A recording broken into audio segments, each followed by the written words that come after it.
Amesia melefia. Good. Mi appelle nous fiala ou de takpepe. Le biakoye district. Ne mi menya mi defunam yere ka kole mi agbo. Ne mi amede defunam la. Akwere jimengenge number 1. Mi se me dade. Good. Na amede defunam chima defune. Ne o se open call. Na to. Yi nyirekpe Amivi Emilia. Sir. Adoglo Dayo Goswe. Present, sir. Ito chonko na wa. Medikwe. Nyengwe Maxwell. Nyengwe amegae. Sir, nyeke. Gajogba Cynthia. Gajogba. Sir. Open konye Gajogba he school fees ya. O jone de Gajogba ma. Negede me coach. Bling John. Present, sir. Bling. Sir. Akpleko James. Sir. Hello Akpleko. Sir, medikwe nyeke. Edwa uja paper square ba. Ah, vou me hihele jom. O hihele jonu.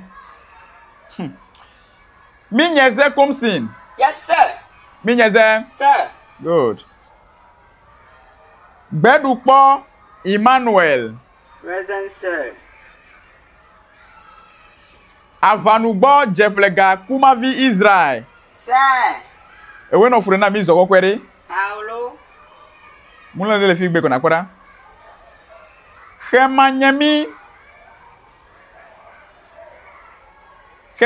Manuela. Sir.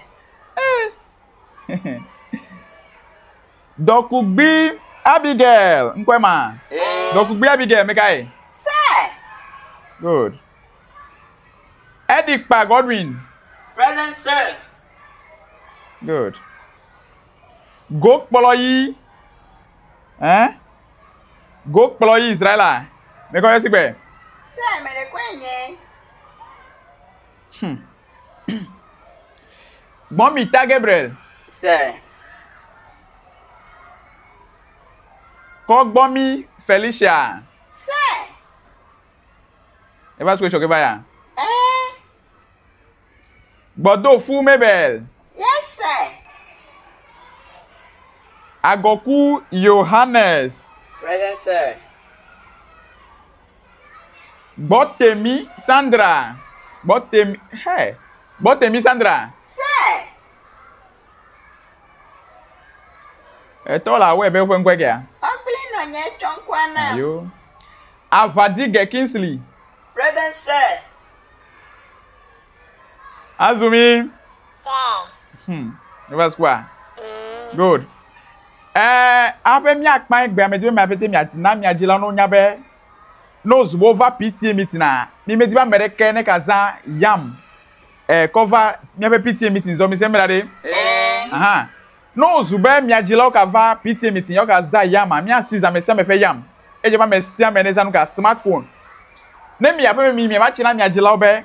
No zube egame lewa popuga. Akopole smartphone we. B-Box connect all le nya domele voter region. Ofe do ofe gan le gen adenta. O le voter region e hoto wa dogo le telecell office. No yi de B-Box connect ogbo no wa ho ofe favorite mobile phone. Phone de sere onye binu yo nya san kwa no wa ko ga ko de phone gome.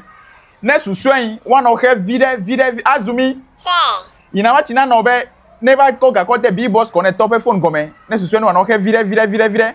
Se me dade. Good. Mi brona mi agila obe B-Box connector wa no ho pe phone hele ke vide on to adisa si ha ko ke fie daily weekly allo monthly ek pere ope e ko document se me dade good mi ato me se me de ko B-Box connector ope number le screen eji na nya hia na mobile phone kwa ta suru be nu eji yo ne le ho a get o le telecell office ne le voter pa bubwa ko ope number ne na yo ko ope favorite smartphone ne na dega vide go me se ya no ke vide se me dade anyway, belebe.